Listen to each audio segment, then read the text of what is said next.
ವಿಜಯನಗರ ಜಿಲ್ಲಾ ಕೂಡ್ಲಿಗಿ ಕ್ಷೇತ್ರದ ಡಾಕ್ಟರ್ ಎನ್.ಟಿ. ಶ್ರೀನಿವಾಸ್ ಶಾಸಕರು ಇಂದು ಹೊಸಳ್ಳಿ ಗ್ರಾಮದ ರಸ್ತೆಗಳಿಗೆ ಹೊಸಳ್ಳಿನಿಂದ ಹೊಸಳ್ಳಿ ಗ್ರಾಮದಲ್ಲಿ ಆರೋಗ್ಯ ಇಲಾಖೆಗೆ ಭೇಟಿ ಕೊಟ್ಟು ಅಲ್ಲಿನ ವೈದ್ಯಾಧಿಕಾರಿಗಳಿಗೆ ಸೂಕ್ತವಾದ ಕೊಠಡಿಗಳು ನಿರ್ಮಿಸುತ್ತೇನೆ ಎಂದು ತಿಳಿಸಿ ಮತ್ತು ಉಜ್ಜಿನಿ ಕಡೆಗೆ ರಸ್ತೆಗಳಿಗೆ ಸುಮಾರು 13 ಕೋಟಿ ವೆಚ್ಚದ ವಿವಿಧ ಕಾಮಗಾರಿಗಳಿಗೆ ಭೂಮಿ ಪೂಜೆ ಮಾಡಿ ಹೊಸದಾಗಿ ಕಟ್ಟಿಸಿದ ನಾಡ ಕಚೇರಿ ಬಿಲ್ಡಿಂಗ್ ಅನ್ನು ಉದ್ಘಾಟನೆ ಮಾಡಿ ನಂತರ ಪ್ರತಿಭಾ ಕಾರಂಜಿ ವಿದ್ಯಾನಿಕೇತನ ಶಾಲೆಯಲ್ಲಿ ಭಾಗವಹಿಸಿ ತಾಲೂಕಿನ ಎಲ್ಲಾ ಗ್ರಾಮಗಳಿಂದ ಶಾಲೆಯ ಮಕ್ಕಳು ನೃತ್ಯ, ಕಲಾ, ಸಂಗೀತ, ನಾಟ್ಯ ಪ್ರತಿಭಾ ಕಾರಂಜಿಯಲ್ಲಿ ಭಾಗವಹಿಸಿ ವೇದಿಕೆ ಮುಂಭಾಗ ನೃತ್ಯ ಮಾಡಲಾಯಿತು. ಇದನ್ನು ಶಾಸಕರು ನೋಡಿ ಸಂತಸವನ್ನ ವ್ಯಕ್ತಪಡಿಸಿದರು. ಈ ಸಂದರ್ಭದಲ್ಲಿ ವಿಜಯನಗರ ಅಸಿಸ್ಟೆಂಟ್ ಕಮಿಷನರ್ ಆದ ವಿವೇಕಾನಂದ ಹಾಗೂ ತಾಲೂಕಾ ತಹಶೀಲ್ದಾರರಾದ ನೇತ್ರಾವತಿ, ಪಟ್ಟಣ ಪಂಚಾಯತ್ ಅಧ್ಯಕ್ಷರಾದ ಕಾವಲಿ ಶಿವಪ್ಪ ನಾಯಕ್, ತಾಲೂಕಾ ನೌಕರರ ಸಂಘದ ಅಧ್ಯಕ್ಷರಾದ ವೆಂಕಟೇಶ್ ಗುರುಸಿದ್ದನಗೌಡರು, ಕಾನಮಡಗು ವಿದ್ಯಾನಿಕೇತನ ಶಶಿ ಇವರ ಶಾಲೆಯಲ್ಲಿ ಸಭೆ ಉದ್ದೇಶಿಸಿ ಮಾತನಾಡಿದರು. ಶಾಸಕರು ನಾನು ಯಾವತ್ತಿಗೂ ಸರ್ಕಾರಿ ಶಾಲೆಗಳಾಗಿರಬಹುದು, ಖಾಸಗಿ ಶಾಲೆಗಳಾಗಿರಬಹುದು, ನಂದು ಒಂದೇ ಗುರಿ, ಶಿಕ್ಷಣ ಮೊದಲು, ಆರೋಗ್ಯ ಎರಡು. ಹೆಚ್ಚಿನ ಆದ್ಯತೆ ಕೊಟ್ಟು ನಾನು ತಾಲೂಕಿಗೆ ಒಳ್ಳೆಯ ಅಭಿವೃದ್ಧಿ ಯೋಜನೆಗಳನ್ನು ತಂದು ಎಲ್ಲಾ ನಾಗರಿಕರಿಗೆ ಸಂತೋಷಪಡಿಸುವ ಗುರಿ ನನ್ನದಾಗಿದೆ ಎಂದು ತಿಳಿಸಿದ್ದಾರೆ. ವರದಿ ಹೊಂಬಾಳೆ ತಿಪ್ಪೇಸ್ವಾಮಿ, ಮೀನಕೆರೆ, ಬಿಎಸ್ಪಿ ನ್ಯೂಸ್, ಕೂಡ್ಲಿಗಿ. ನಾಡಗೀತೆಯೊಂದಿಗೆ ಪ್ರಾರಂಭಿಸ್ತಾ ಇದ್ದೀವಿ.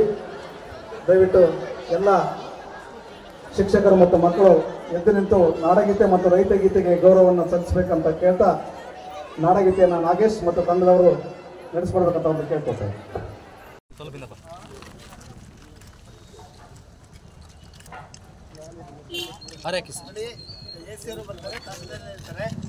ರೋಡಲ್ಲಿ ಪೇಪರ್ ತಗೊಂಡು ಸಾರ್ ಎಲ್ಲ ಕುತ್ಕೊಂಡು ಇಲ್ಲೇ ಬರ್ತೀನಿ, ಅವರು ಇರ್ತಾರೆ, ಏನೇನಿದೆನೋ ಎಲ್ಲ ಫಂಕ್ಷನ್ ಮುಗಿಸ್ಕೊಂಡು ಬರ್ತೀವಿ. ನಿಮ್ಗೆ ಏನೇನು ಸಮಸ್ಯೆ ಎಲ್ಲ ಬಗೆಹರಿಸೇ ಹೋಗ್ತೀವಿ. ಅರ್ಥ ಆಯ್ತಾ?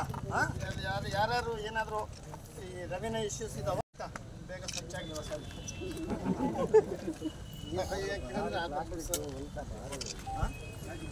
ಎಲ್ಲರೂ ಫೋಟೋದಾಗ ಬರ್ತಾರೆ, ಇಲ್ಲಾಂದ್ರೆ ಬರಲ್ಲ ಪಾಪ. ಅದಾರು ಮೊಬೈಲ್ ಬಿಡ್ಸಕ್ಕೆ ಏ ಅಣ್ಣ ನೀನು ಹಿಂದೆ ಬಂದ್ಬಿಟ್ಟು ನಮಗೆಲ್ಲ ಫೋಟೋಗಳು ಹಾಕ್ಯಂಬಂಗೆ ಮಾಡ್ತೀವಿ ಸರ್. ಸರಿ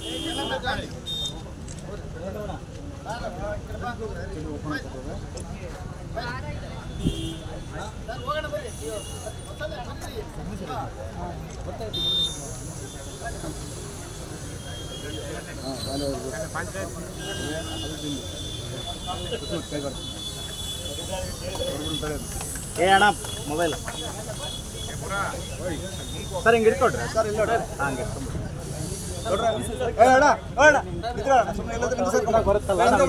ಬರಲ್ಲ, ಹಿಂದೆ ಬಾ ಬೇಕಿದ್ರೆ ಬಾ ಅಣ್ಣ ಇಲ್ಲಿಗೆ.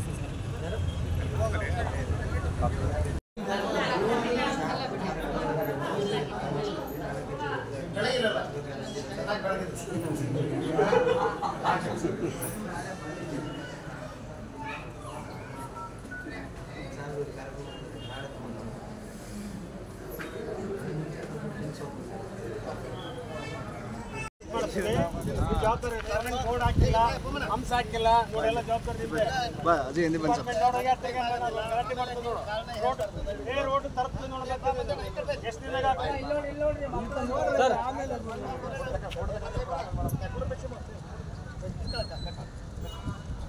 ಮಾಡ್ರಿ ಕಟ್ ಮಾಡಿ ಸರ್. ಹಾಂ ರೈಟ್. ಟ್ಯಾಪೆ ಹಾಕಿದ್ರು ಕಟ್ಟಾಯ್ತು. ಎಲ್ಲ ಸರ್ ಹೊಸಳ್ಳಿಯಿಂದ ನಿಮ್ಮಳಿಗೆರೆ ಉಜ್ಜಿನಿಗೆ ಹೋಗೋದು.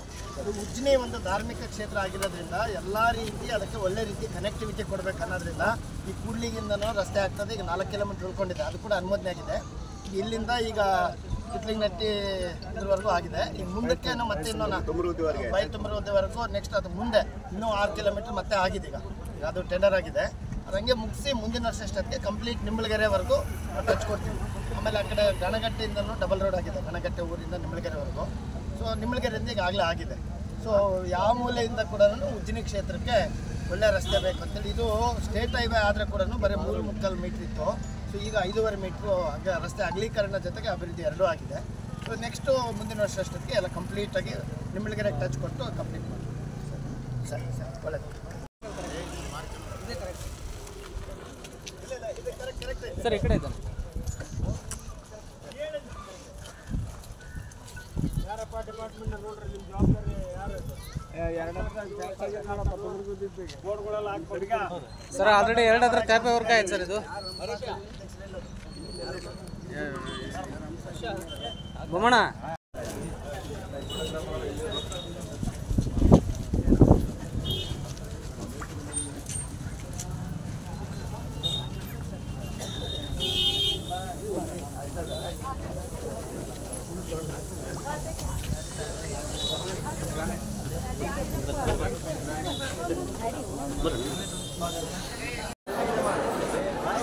ಸರಿ ಮಾತ್ರ ಭಾರಿ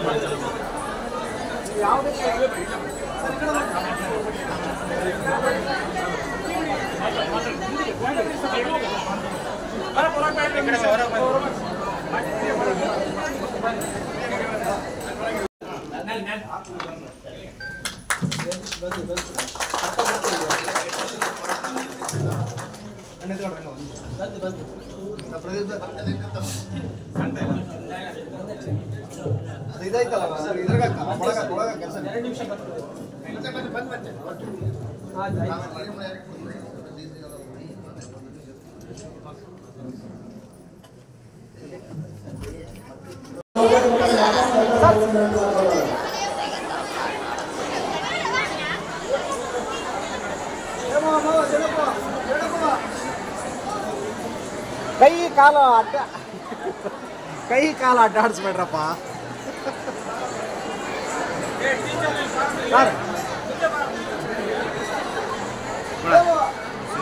ಹೊಸಳ್ಳಿಯಿಂದ ಪ್ರಶಸ್ತಿನ ನೀವು ಗೆದ್ಕೊಂಡ್ಬರ್ಬೇಕು ಅಂತ ನಾನು ನಿಮಗೆ ಆಶಿಸ್ತಾ ಆಲ್ ದ ಬೆಸ್ಟ್ ವಿಶ್ ಮಾಡ್ತೀನಿ.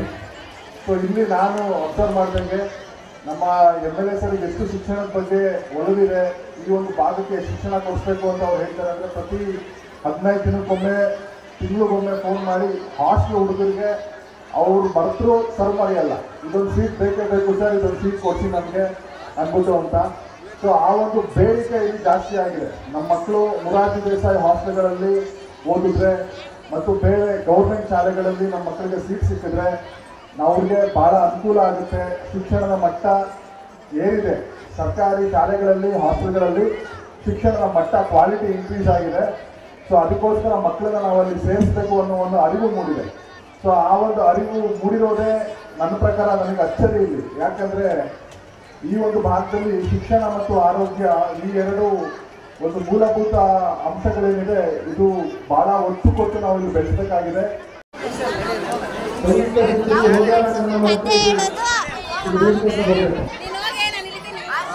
ಜನಪದ ನೃತ್ಯ ಜಡ್ಜಸ್ಗೆ ವೇದಿಕೆ ತಗೋಬೇಕು.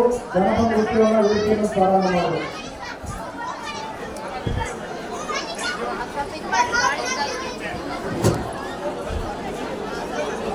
ಈ ಪ್ರೋಗ್ರಾಮೆಲ್ಲ ನಮ್ಮನ್ನು ಪೂರ್ಣಗೊಳಿಸಿ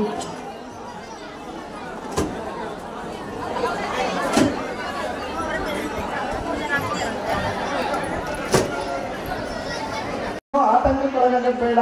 ಹೆಚ್ಚು ಹೆಚ್ಚು KPS ಶಾಲೆಗಳು ಆಗೋದ್ರಿಂದ ನಮಗೆ ಏನಾದರೂ ತೊಂದರೆ ಆಗ್ತದೆ ಅನ್ನೋದು ಖಂಡಿತ ಬೇಡ.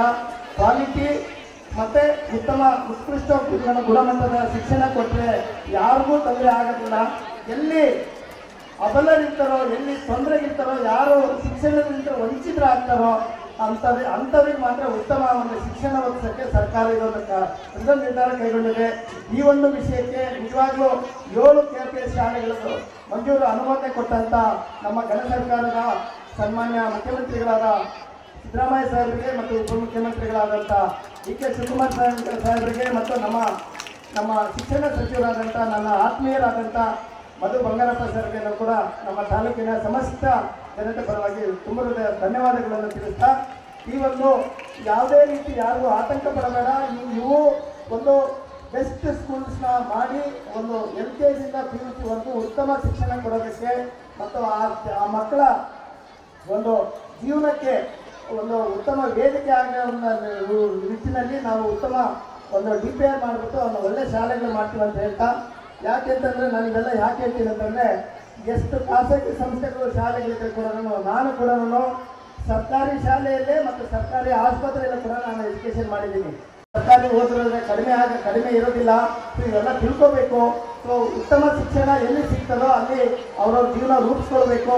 ಮತ್ತು ಇಲ್ಲಿ ತುಂಬ ಹಿಂದುಳಿದವರು ಅತಿ ಬಡವರಿರೋದ್ರಿಂದ ಇಲ್ಲಿ ಸರ್ಕಾರ ಹೆಚ್ಚು ಒತ್ತು ಕೊಡಬೇಕಾಗಿರೋದ್ರಿಂದ ಇಲ್ಲಿ ಸ್ವಲ್ಪ ಜಾಸ್ತಿ ಗಮನ ಕೊಟ್ಟು ಜಾಸ್ತಿ ಶಾಲೆಗಳು ಮತ್ತು ಶೀಘ್ರದಲ್ಲೇ ಈ ಆರೋಗ್ಯ ವಿಷಯದಲ್ಲಿ ಕೂಡ ತುಂಬ ಗುಡ್ ನ್ಯೂಸ್ ಕೂಡ ನಮ್ಮ ತಾಲೂಕಿಗೆ ಅಂತ ಹೇಳ್ತಾ ಮತ್ತೊಮ್ಮೆ ಈ ಒಂದು ನನ್ನ ಅದ್ಭುತ ಪ್ರತಿಭೆಗಳಿಗೆ ಮುಂದಿನ ಅವರ ಜೀವನ ಸುಗಮವಾಗಿರಲಿ, ಉತ್ತಮವಾಗಿರಲಿ, ಉಜ್ವಲ ಭವಿಷ್ಯ ಎಲ್ಲರಿಗೂ ಹಾರೈಸ್ತಾ ಈ ಒಂದು ಅಕ್ಷರ ತೇರಿನ ವರ್ಷಕ್ಕೆ ನಮಗೆಲ್ಲ ಇಂಥ ಒಂದು ಬಂದರೆ ಸುಮ್ಮನೆ ಒಂದು ಲ್ಯಾಂಪ್ ಲೈಟ್ ಮಾಡ್ತೀವಿ, ಒಂದೆರಡು ಭಾಷಣ ಮಾಡೋಗ್ತೀವಿ.